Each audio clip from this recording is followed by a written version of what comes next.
Ya, zaman sekarang ini tentunya Anda punya gadget dan di dalamnya itu Anda pasti punya mobile banking. Ya, minimal 1-2 bank. Setiap orang itu punya mobile banking di dalamnya. Kenapa? Mobile banking atau punya mobile banking itu hidupnya sangat mudah. Beli listrik atau voucher listrik, bayar ketagihan kartu kredit, semua Anda bisa lakukan di situ. Istilahnya one stop living ya.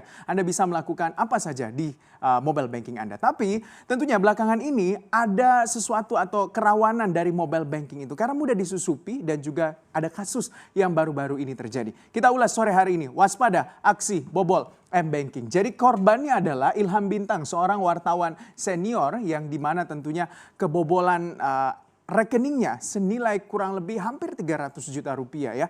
Dan saat ini polisi sudah menetapkan 8 orang tersangka pembobolan rekening dengan total korban yang sudah ditelusuri adalah 19 korban. Ada 2 rekening yang dibobol, yaitu rekening dari Ilham Bintang. Ada 1 dari Bank BNI dan juga 1 dari Commonwealth Bank. Dan modus kerjanya dengan menggunakan data slick dan juga menduplikat SIM. Jadi bagaimana ini semua berawal? Dari semua kasus ini berawal dari data nasabah yang ada di Sistem Layanan Informasi Keuangan atau SLIK yang ada di Otoritas Jasa Keuangan ataupun OJK. SLIK yang dahulu biasa dikenal dengan BI Checking ini berisi informasi seperti nomor KTP, hingga jumlah tagihan ataupun utang Anda yang ada di industri perbankan. Nah, bagaimana kerja penjahat menggunakan data slick ini? Adalah ada H, seorang pegawai Bank Bintara Pratama yang menyalahgunakan wewenang dengan cara menjual data-data nasabah bank. Pasalnya sebagai karyawan bank memang ada kewenangan untuk mengecek slick di OJK. Dan kalau kita lihat H ini menjual data-data ke orang-orang yang tidak bertanggung jawab seharga Rp100.000 per data. Data itu berasal nama lengkap atau berisi nama lengkap, terus nomor telepon, alamat hingga jumlah uang si korbannya. Jadi orang yang tidak bertanggung jawab lainnya yaitu AB adalah oknum yang menjual juga yaitu adalah D. Jadi H menjual datanya kepada D dan juga memilih secara acak nasabah yang siap menjadi korbannya. Sampailah kala itu nama Ilham Bintang yang menjadi korbannya. Penjahat-penjahat tersebut juga kemudian membuat sebuah KTP palsu sesuai dengan data Ilham Bintang di slick OJK. Busuknya juga ia menggunakan foto oknum lain yang bernama A. KTP tersebut juga digunakan para penjahat ini ke gerai Indosat yang berada di Bintaro, Tangerang Selatan pada 4 Januari. A dibantu para penjahat lainnya juga mengaku ingin mengganti nomor SIM ataupun SIM card dengan alasannya ponselnya hilang. Jadi singkat ceritanya pergantian SIM cardnya sukses, para pelaku juga masuk ke dalam email pribadi korban dan juga memanfaatkan one time password atau OTP. Biasanya OTP ini digunakan kalau Anda lupa password ya. Jadi setelah email terbuka, keluarlah data-data Bank BNI dan juga Commonwealth Bank-nya Ilham Bintang yang tentunya sudah dilaporkan juga Ilham Bintang kalau rekeningnya itu habis terkuras. Jadi total kerugian dari Commonwealth Bank yaitu senilai 200 juta rupiah dari rekening Ilham Bintang dan BNI-nya itu 83 juta rupiah. Potensi kejahatan perbankan di Indonesia memang sangat besar. Terlebih lagi jumlah rekening yang ada di Indonesia per Desember 2019. Kita lihat datanya.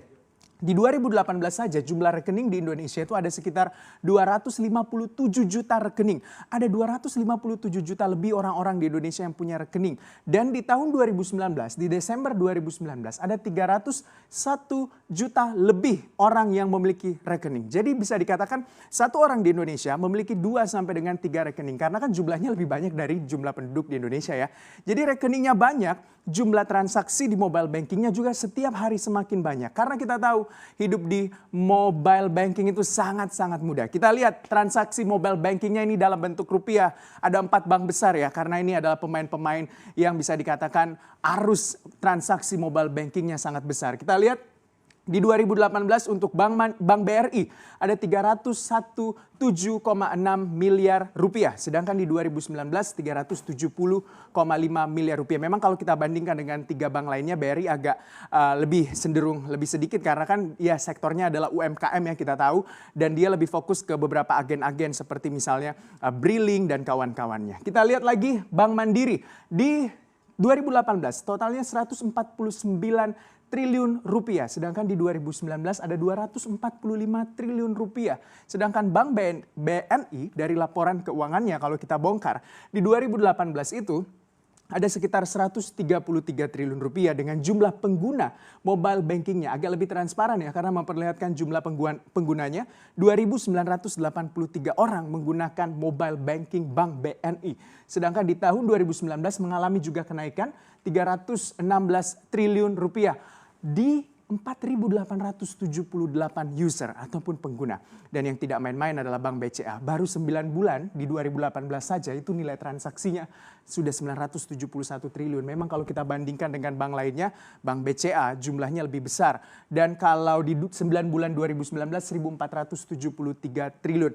Kalau kita telisik aplikasi-aplikasi dari perbankan ini atau mobile bankingnya, memang harus diakui Bank BCA memiliki aplikasi yang lebih mudah. QR code juga Anda bisa melakukan kirim uang antara bersebelahan bisa ya melalui scan barcode dan juga tentunya beli voucher listrik, bayar tagihan kartu kredit dan segala macamnya. Banyak kemudahan yang bisa Anda dapatkan di fitur mobile banking yang disediakan oleh perbankan. Bukan cuma 4 bank ini saja, Anda tahu juga bank buku 4 lainnya misalnya Permata Bank dan juga CIMB Niaga juga memiliki aplikasinya.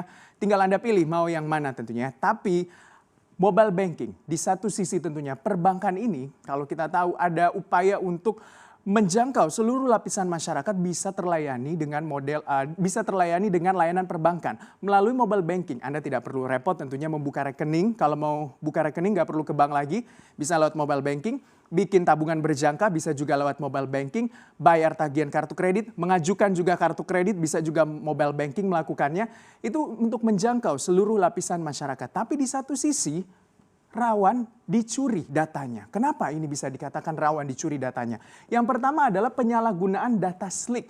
Kita tahu karena data slick ini hampir dikatakan seluruh orang-orang yang berada di perbankan ataupun pegawai bank khususnya bisa mengakses data slick ini. Data slick kalau Anda tahu sering ditelepon mungkin dengan ya biasalah nomor telepon yang Anda tidak kenal menawarkan kartu kredit, menawarkan asuransi dan kawan-kawannya. Itu berarti data Anda sudah diperjualbelikan. Waspada kalau data Anda sudah diperjualbelikan. Biasanya ya sangat disayangkan sebenarnya antara satu marketing perbankan dengan marketing perbankan lainnya ini melakukan akses tukar data antara satu nasabah dengan nasabah lainnya. Sebenarnya ini tidak diperbolehkan karena seperti yang kita tahu bahwa data pribadi seseorang adalah harus dijaga dan tentunya itu adalah ya data pribadi adalah privacy seseorang begitu ya. Yang kedua adalah SOP penggantian SIM card yang belum rigid. Kenapa bisa dikatakan belum rigid? Belum ketat, belum menggunakan data biometrik dan juga sebenarnya kalau beberapa negara lainnya itu menghubungkan antara data biometrik kewarganegaraan ataupun warga negaranya dengan data SIM card ataupun data pengguna jaringan seluler di suatu negara.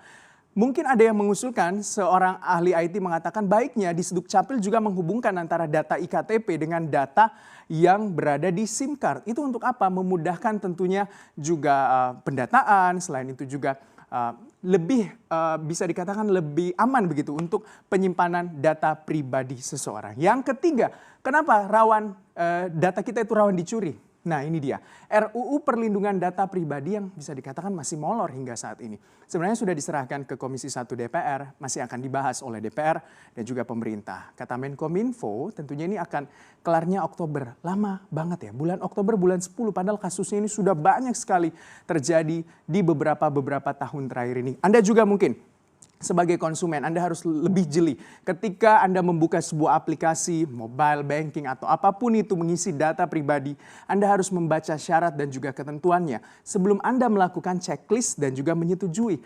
Karena secara tidak langsung data-data Anda yang Anda isi tentunya itu sudah bukan milik pribadi Anda. Sudah Anda serahkan kepada pihak ataupun mungkin kalau Anda membuka rekening ya kepada bank begitu ya. Kalau Anda membuka data lain untuk mungkin mendaftar ke aplikasi lain ya itu juga sudah bukan milik Anda pribadi. Sudah saatnya sebenarnya kejahatan perbankan dengan berawal dengan modus jual beli data pribadi ini lenyap di muka bumi. Kita ini sebagai konsumen perbankan pasti khawatir dengan uang kita yang ada di bank. Belum lagi data pribadi kita yang bagaikan komoditas pasar yang bisa diperjualbelikan oleh oknum-oknum yang tidak bertanggung jawab.